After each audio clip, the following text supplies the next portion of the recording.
Stop begging for donations and grants and start attracting them. I raised over $7 million for my nonprofit organization and some other programs and projects I was a part of.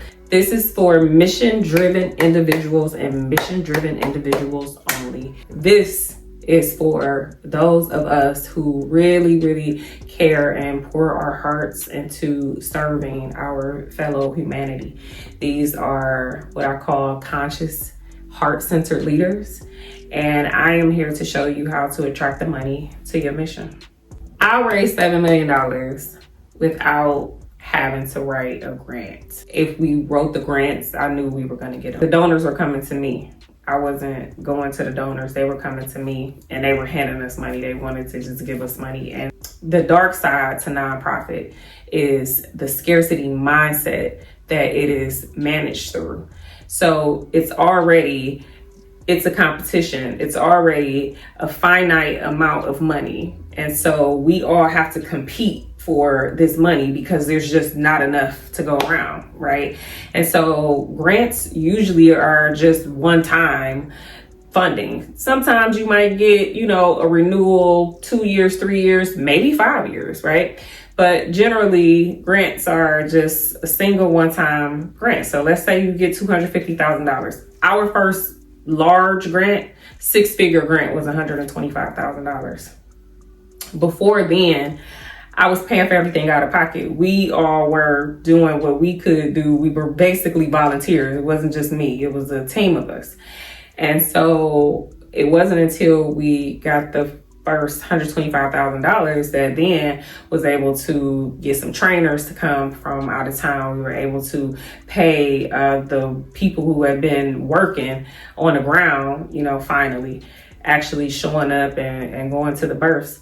And so it then allowed us to really showcase the work that we were doing and to put it out there. So then more people started to know about it and learn about it, and so then the funding just started to come.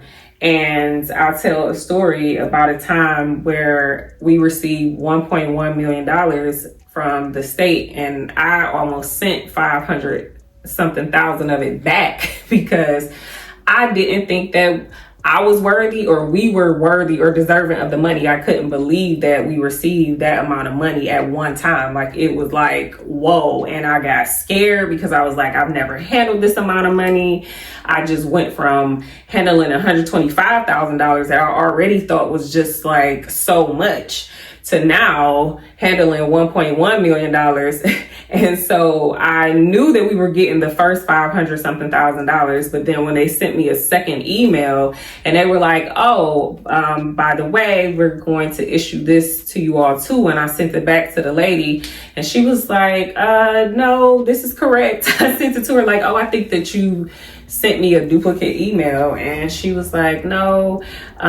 She called me and she was like, oh no. She was like, we are deciding to double the grant because we want you to expand it across the county. And I was like, wow, like, hold the phone for real. Okay.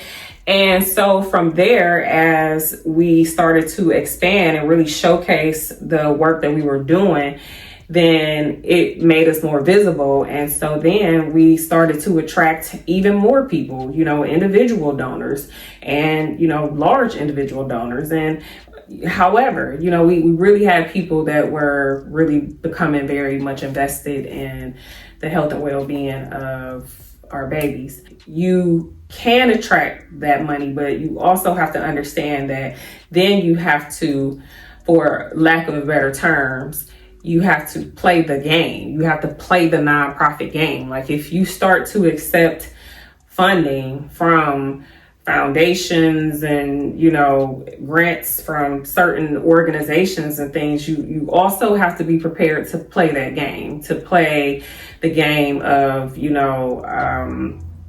saying the words that they want you to use, underserved, underprivileged, marginalized.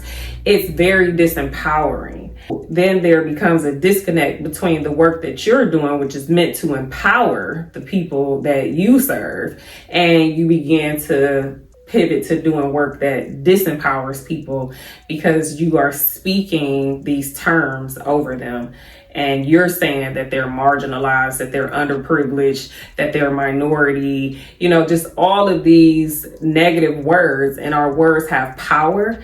And so if you want to play that game and sort of restrict yourself and limit yourself in this scarcity mindset, by all means, go ahead and do that. I walked that path, but it just was inauthentic to me. And so I wanted out, and at the end of the day, that's really what it was for me. It was just like, I just don't want to play the game anymore. Like, if I didn't even know that I was in the game at first, but once I started really seeing how disempowering it all was, and how it was never really meant to help people truly thrive, and give them a sense of purpose and independence, then I didn't want to be a part of it anymore. So one of the solutions to creating something that is profitable for the nonprofit, in terms of it not necessarily being through grants from large foundations and things like that, it can come to you through social enterprising, and it also can come to you through individual donations. I'm actually a big fan of individual donations, because you have way more flexibility to do what it is that needs to be done within your community, right? And so, I'm a fan of what I call conscious leadership. That is you being totally and completely aware of yourself, first, before you go out here in a community and start to try to serve people. Serving people starts with you serving yourself. And that means doing the internal work, people call it shadow work. I really don't want to say shadow work. I'm just going to call it the internal work that needs to be done in order for you to thrive, not only in the nonprofit space, really just in a mission-driven space. It's not necessarily about the nonprofit. You don't need a nonprofit to help people. You can just help people. But in order to attract the money that you want and you need for your mission and stop begging, first thing is you have to remember who and what your source is. The higher power, God, source energy, infinite intelligence, Allah, Jehovah, whatever your belief system is. The higher power is the source. The higher power is the source of all abundance, no matter what channel it comes through, no matter what tool you use. And if you understand that, right, your job is just a channel of abundance that comes from the divine, right? Whatever it is, if you get child support payments, that's just a channel that comes from the source first, right? So everything comes from the source. And as long as you remember that so it won't make you desperate to take money that doesn't align with your values and your mission. Right. So that's why it's important to center yourself and remember who and what your source is, because all money is not good money. Right. And so you want to remain true and authentic to who you are and what your mission stands for, and not be put in a pressure cooker around what you should say, around what you should do. You should be able to be yourself authentically and not have to put on a show or not have to put on a face in order for you to get your mission funded. You should be able to be yourself. You should totally and freely. I am always myself because I don't know any other way to be. So, whether I got my nails long because I'm in my hot girl phase, or I then dyed my hair turquoise because I'm just feeling like it's time for a change, right? And I might have a different wig of the week because I have to be me, and I'm comfortable with who I am, and I love who I am. And you got to walk the talk. You can't, say one thing and be another. And we've gotten comfortable with doing that. And so we live a totally different life on a daily basis than who we showing up to as work. And it shouldn't be like that. You know what I'm saying? You should be comfortable enough to be yourself. So you have to understand that God is your infinite supply of abundance. The divine is your infinite supply of abundance. So you can lose your job today and God will still be the infinite supply of abundance. I made up a rap song one time, and it's the whole story. I'll tell it one day, but it went, God is my endless supply. When money goes out, money comes in. Multiply, bless this money in my hand right now. Let me turn this 25 into 25,000. I was trying to get the cadence right. Let me do that again. God is my endless supply. When money goes out, money comes in. Multiply, bless this money in my hand right now. Let me turn this 25 into 25,000. Because I had $25 in cash in my hand, and I had just sold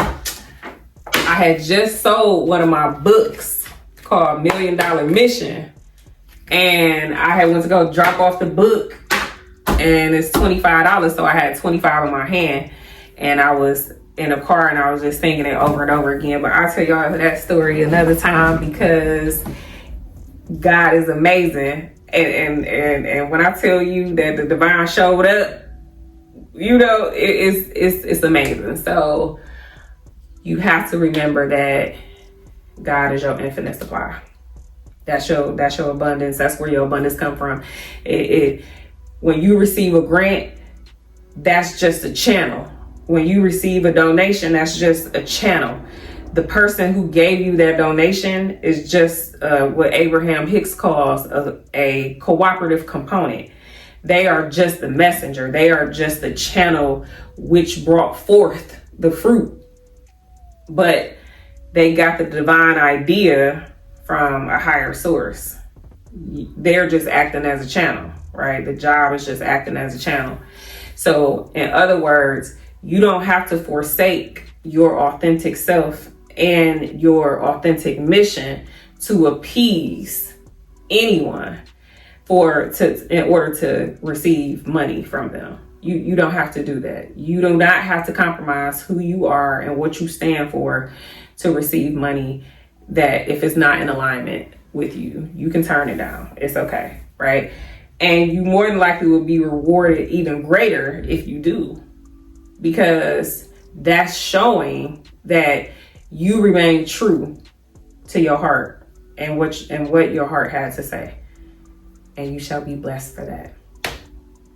2, find your authenticity and stand in it. Be true to it. Be you. All around the board. No compromise on that. You are supposed to be unique. You are not supposed to think like everybody else. You are supposed to have your own mind, your own ideas. And the more comfortable you become with yourself, the more you accept yourself, the more you love yourself, you come to appreciate your uniqueness. It's like a breath of fresh air. You're like, whoo, I am not like everybody else. Like, wow. I am so uniquely me. Like, how great is that? It's just, you want to remain true through and through, because it helps you to do a better job at what you do. You have boundaries. You have boundaries because you're like, no, I don't stand for that. No, I don't believe that. I'm not saying that. Absolutely not doing that. So you have an air of confidence about yourself because you are true to who you are. And it's very authentic. And people are attracted to authenticity. People are very attracted to authenticity. So a part of you attracting the money that you need for your mission is you being exactly who you are because your authenticity attracts the right donors to you. Your authenticity attracts the people who are in alignment with what you and your mission stands for. I'm talking to founders here, right? A part of why people support your mission is because they support you, that you have a personal magnetism about yourself that is drawing those people to you, because you are telling the story. You are the story. And so because of that, people are then inspired. It's a wow factor, right? You always want to hear the story behind how something happened or how something came to be, because you want to know, wow, who came up with this? Like, who is the person who created this? Who thought about this? Who is that? Yeah, show me those people, right? So it is this curiosity that comes with you being authentic, because then people are like, wow, like, look at you having the nerve to say what you want and do what you want. You have the audacity to be yourself, and you have the audacity to stand in being yourself and to not mind or care about what other people think or say about you being yourself. That's how comfortable you have to be with yourself. That is attractive. That is so attractive. That is so attractive. So you want to attract that money, you need to be yourself. And if you don't know how to be yourself, then watch some more of my videos, because I'll teach you how to be yourself, how to know yourself, accept yourself, love yourself, be yourself. Because the more you know about you, the more you can stand in your true identity, which is I am. 3, prepare yourself to receive donations. Prepare yourself to receive donations. Get in the habit of already saying thank you. Say thank you in advance. Open the bank account for that mission. Create the avenues for the money to flow to you. Do whatever it is that you need to do to get into the spirit and the habit of the money already coming to you. Create the budget. What is it that you need? Write down what it is that you need and how much it's going to cost. Get yourself in the mindset already that the money is flowing to you. That may be through donations. It may be through grants. It may be through social enterprising. You may have a product to sell or a service to sell. You can get the money that you need for your mission to support what it is that you do. And I'm going to share some examples of how some people are creatively funding their missions. I hope you enjoyed my content. If you did, go to my page, see all of the other videos that I've posted. I am here to give you faith content, beauty content, and you're gonna hear me talk about some motherhood content. I got one baby and he is 17 years old. Yes, but I am the founder of a nonprofit organization called Birth and Beautiful Communities. I left the organization almost 4 years ago, and the organization I built was all about motherhood and sisterhood. And though I have moved on from that organization continues to attract money to it, because the divinity and the love and the heart that it was created upon, it will always be the core of that and the heart of that organization. If you're interested in any of my products, I have an ebook called $1 Million Mission, which is how to start a nonprofit organization, how to build and sustain a successful nonprofit organization, which again, the organization I founded it still exists. And then the second book that I have an ebook called Mission Millionaires. And that book is all about attracting the money you need for your mission, so we can get to it.